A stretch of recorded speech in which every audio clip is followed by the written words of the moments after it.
So you're looking to get your head around something complex, but, without drowning in detail.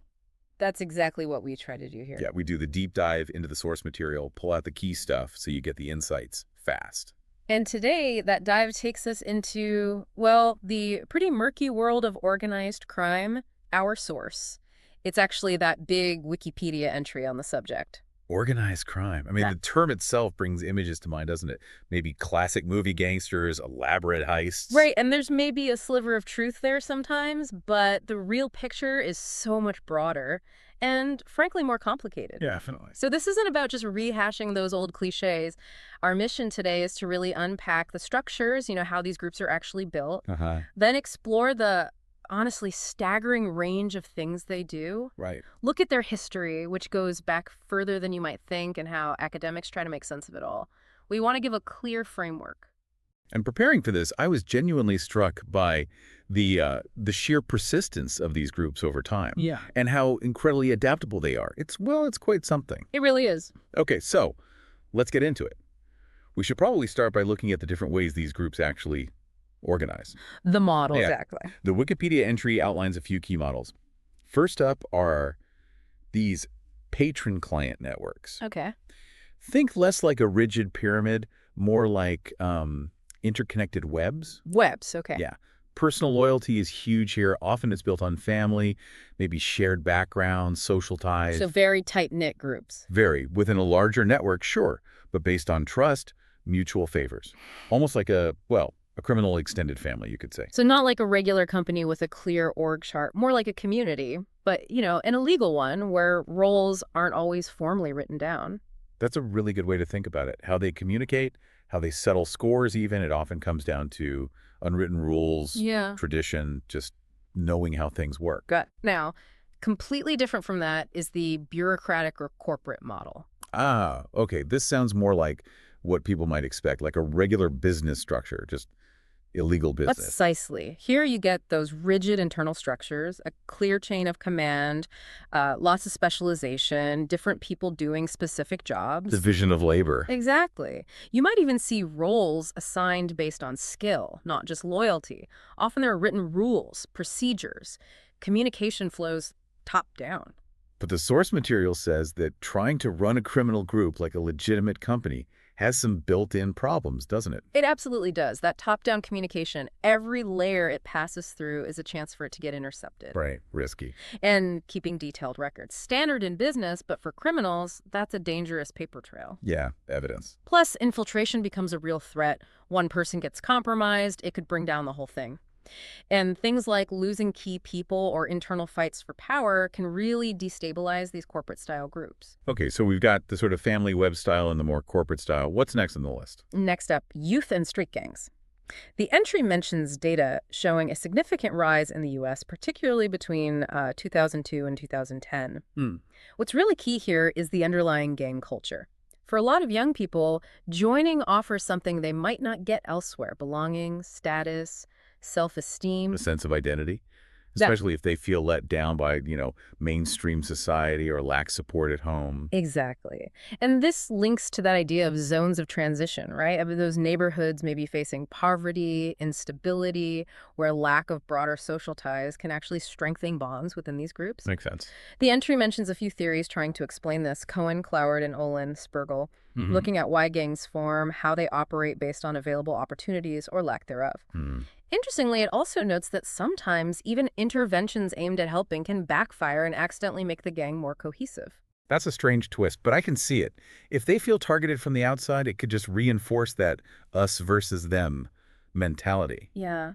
And that feeling of being marginalized, excluded, is a powerful driver mentioned in the source. Right. Lack of opportunity pushing them towards the gang. Plus, the obvious factors: age, peer pressure, and building that group identity through symbols, colors, slang. Okay.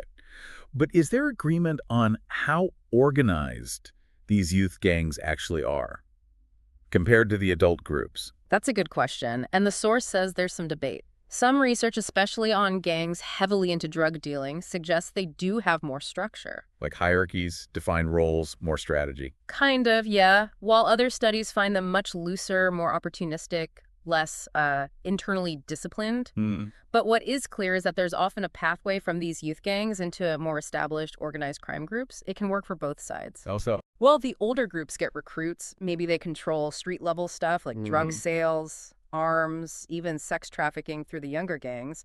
It allows for a kind of vertical integration. Got it. Okay, so moving away from group structures now. Yeah. What about the entrepreneurial model? This sounds like it's focused more on individuals. Exactly that. Or maybe small, really adaptable teams. The focus shifts to criminals who are quick on their feet, spotting and jumping on opportunities in the illegal market. Opportunistic. Very. It connects to ideas like social learning skills getting passed around, but it also really emphasizes rational choice. Meaning, crime is seen as a calculated risk. They weigh the chances of getting caught against the potential rewards, money, status, whatever, and make a decision. So constantly assessing, changing partners, changing tactics, whatever works best to make money and avoid trouble. That's the idea. Highly flexible, adaptable, driven by self-interest. Now, linked to this, the entry also brings up a multi-model approach. Okay. This acknowledges that factors like shared culture or ethnicity can be important. Ah, right. This is where we hear about groups like the Sicilian Mafia, the Yakuza, Colombian cartels. The idea being that shared background builds trust, makes communication easier, gives them an edge. That's the argument, yes. But the source is careful not to say that's the only factor or even always the main one. Oh. Yeah, it points to European crime gangs back in the 17th, 18th centuries that basically ticked all the boxes for organized crime without those strong ethnic ties. Interesting. So it complicates the simple ethnic explanation? It does. It even suggests their move into less controlled areas after the French Revolution might have laid some groundwork for the later Sicilian Mafia. Huh. Okay, and the last model mentioned is computational, using data science. Right. A newer approach. Instead of just looking at cases or individuals, it uses big data, AI, machine learning to find patterns. Like what? Like analyzing urban crime hotspots, trying to detect online sex trafficking networks, even assessing risk factors using online data. They're also looking at things like Twitter trends or Google searches to see how the public perceives organized crime. Fascinating. Using tech to understand the shadows. Okay, so that covers the structures now. What do these groups actually do?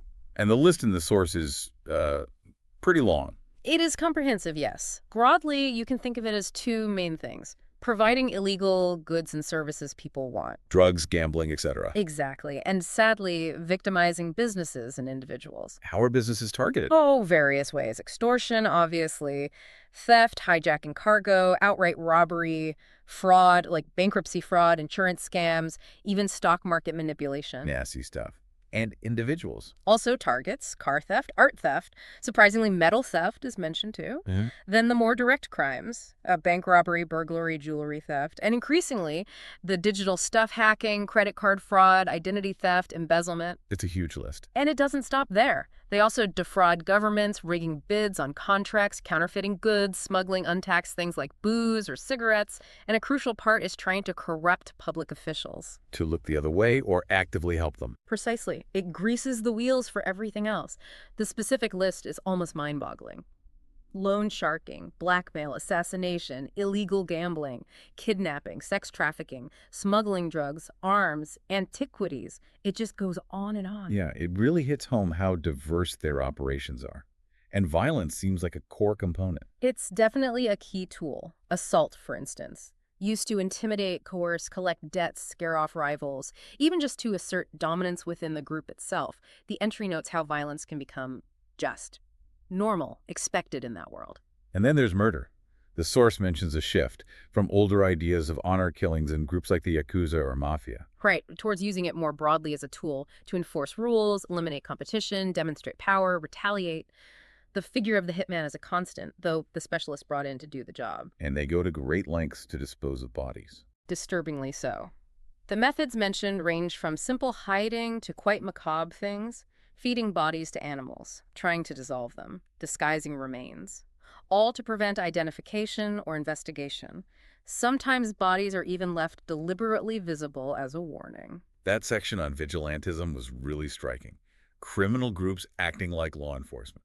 It's a complex area. They might target rivals, sure, but sometimes also individuals who commit crimes they disapprove of within the community. Why would they do that? Couple of reasons mentioned. Maybe to stop attracting too much police attention to their area. Or, more cynically, to try and win goodwill from locals by appearing to solve problems. Plain protector. Exactly. The source gives examples from Prohibition-era gangsters to modern cartels forming paramilitary groups. Sometimes a protection racket might even offer some genuine security, blurring the lines. And it mentions anti-gang groups sometimes becoming just as violent. Yes, that strange mirroring effect. And prison gangs enforcing their own brutal code is another example of this internal justice. Okay, shifting slightly. Terrorism. How does that fit in? The entry distinguishes it. Still organized crime, but the primary goal isn't just profit, it's political or ideological. Ah, right. The methods might overlap fear, violence, but the why is different. It mentions groups like the Medellin Cartel or the Corleonese Mafia engaging in terrorism-like acts at times. Got it. Okay, beyond physical violence, financial crime is obviously massive, starting with money laundering. Absolutely central. You make huge amounts of illegal cash, you have to disguise where it came from to use it. So how does that work? The source mentions stages. Yeah, the classic 3 stages. Placement, Right. getting the dirty cash into the financial system somehow, maybe small deposits, mixing it with legitimate business revenue. Uh-huh. Layering. This is the complex part, moving the money around, buying and selling assets, using shell companies, offshore accounts, anything to obscure the trail. Creating confusion. Exactly. And finally, integration. The clean money comes back into the legitimate economy, often invested in things like real estate or businesses. The sheer scale is hard to pin down, but that UNODC estimate 2.7% of global GDP in 2009 gives you an idea. It's enormous. And counterfeiting. It's not just money anymore. No, far from it. The source highlights fake pharmaceuticals, food, electronics, car parts, often mass-produced and sometimes incredibly dangerous. It's a huge and growing problem. And tax evasion seems almost mundane compared to murder, but still significant. Absolutely. It's hard to measure the economic impact, but it's vast. And technology makes it easier now. Fake accounts, offshore havens, smuggling. It happens across both legal and illegal markets. Which brings us neatly to cybercrime, the digital frontier. A whole new world of opportunity for criminals, unfortunately. Internet fraud is rampant. Identity theft, phishing scams, romance scams, fake job offers. The list is endless. And copyright infringement. When it's done on a massive commercial scale for profit, yes, organized crime gets involved. They exploit technology, anonymity, global markets. Then there's the really serious stuff. Cyber warfare. Yeah, politically motivated hacking, sabotage, espionage between nations or groups, and computer viruses, malware used for fraud, extortion, disrupting systems. The source mentions Stuxnet targeting industrial facilities, shows the real-world potential. Scary stuff.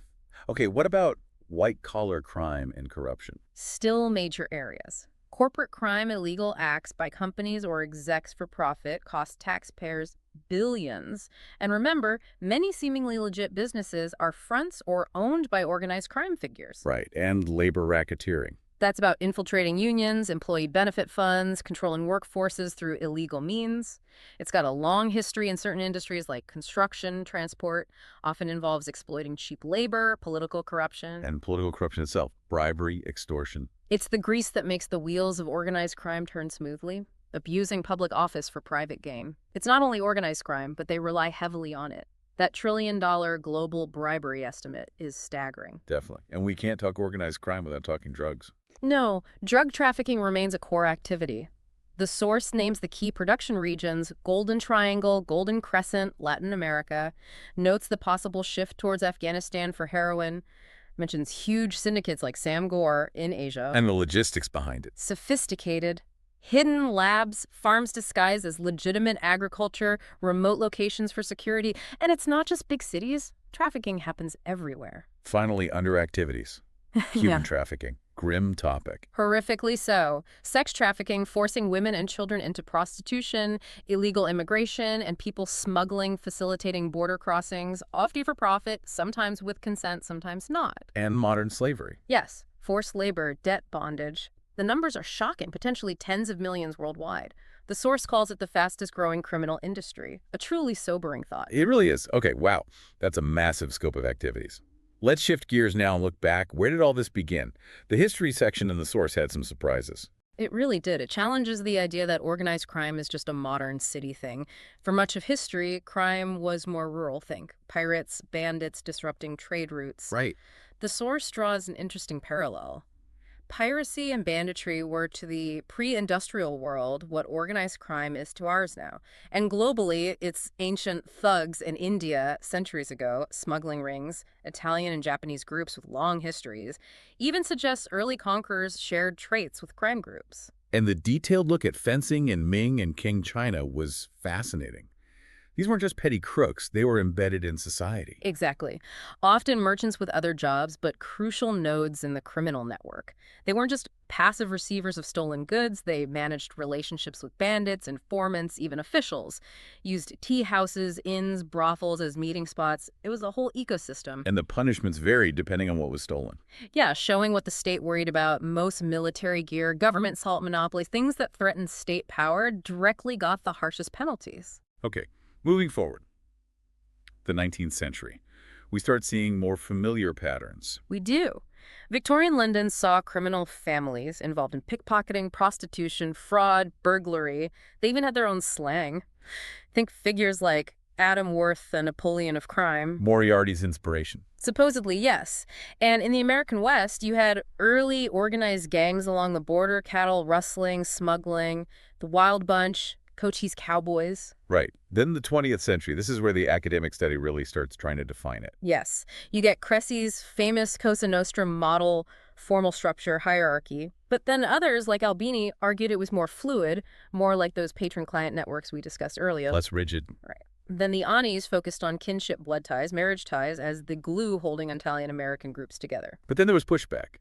The disorganized crime idea. Yeah, the argument that maybe the idea of a single, all-powerful mafia was overblown, that many criminal networks were actually fragmented, lacking central control, more like partnerships, joint ventures focused on specific illicit businesses. So different ways of looking at how they function as social systems. Exactly. The source mentions viewing them through rational, rules, goals, natural, group values, relationships, and open, adapting to the environment lenses, suggesting most groups are a mix of all three. And internationally. The UN, the EU started defining it. Yes. As its global impact grew, their definitions tend to stress things like being structured, involving multiple people, aiming for profit or power, using violence or corruption, and operating over time. The Palermo Convention is a key international agreement here. Trying to get a handle on it legally and socially. Right, and the source suggests maybe crime enterprises is a better term than organized crime because it reflects that diversity of structures and activities. Interesting point. And the idea of power, international versus transnational. Yeah, the debate about where the control lies, is it truly international or more like groups operating across borders but rooted somewhere specific? Ultimately, accumulating power, social, economic, political, seems key. Kowloon-walled city gets mentioned as an extreme example. And modern trends, less like the old mafia. Generally, yes. More decentralized, more networked, less formal hierarchies. Thriving where governments are weak or corrupt. New growth areas like cybercrime.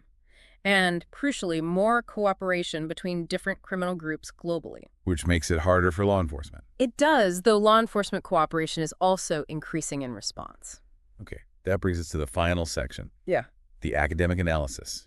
How do different fields try to understand why this happens? Right. Criminal psychology looks at individual minds, intentions, behaviors. Rational choice theory, which we touched on, sees crime as a cost-benefit calculation. Weighing the risks versus the rewards. Exactly. Deterrence theory is related, focusing on how the perception of risk, getting caught, punishment influences that calculation. Organized groups might lower the perceived risk for members. Makes sense. What about social learning? This emphasizes that crime, like any behavior, is learned from others. Through association, communication, seeing what's valued in the group, imitating role models. It explains how criminal norms get passed down. And enterprise theory. Simple idea. Organized crime exists because the legitimate market isn't meeting some demand. If people want something illegal, and the risk isn't too high but profits are, groups will merge to supply it. Filling a gap, basically. Essentially, yes. Then there's differential association, the idea that deviance comes from conflicting values in society. Criminal groups operate within and promote the illegal value system, trying to make it seem acceptable within their sphere. Like with protection rackets, maybe? Could be an example. Finally, critical criminology and sociology offer wider views. Social disorganization looks at neighborhood factors, poverty, instability, lack of opportunity leading to crime, especially gangs. Anomie theory connects crime to the gap between societal goals, like wealth, and the legitimate means available to achieve them. If you can't succeed legally, crime becomes attractive. So organized crime provides illicit pathways. Exactly. Cultural deviance theory suggests criminals belong to a subculture with opposing values: toughness, rejection of authority, finding success outside the mainstream. And those last two: alien conspiracy and queer ladder of mobility. These focus on ethnicity. The alien idea, now largely discredited, suggested most OC came from Sicily. The queer ladder suggests marginalized ethnic groups use crime as a way up when legitimate paths are blocked. Like different groups dominating crime at different times. Yeah, historical examples exist, but the source rightly cautions against overstating ethnicity's role. Organized crime existed before large waves of certain immigrant groups arrived. Right. It's clearly more complex than any single theory. Absolutely. You really need to combine insights from all these perspectives to get a fuller picture. So wrapping this deep dive up, Yeah. it's undeniable that organized crime is, well, incredibly complex. So many different models, such a vast range of activities. And that deep history, stretching back way further than the usual mob movies suggest, plus all the different ways academics try to analyze it. Yeah, it's definitely not just one simple thing. Hopefully, seeing how these different aspects, the history, the economics, the social structures all connect has provided a clearer understanding. That was the goal anyway, giving you those key insights without getting totally bogged down. We hope it's been a valuable shortcut through a complicated topic. Thanks for joining us. And maybe a final thought to leave you with.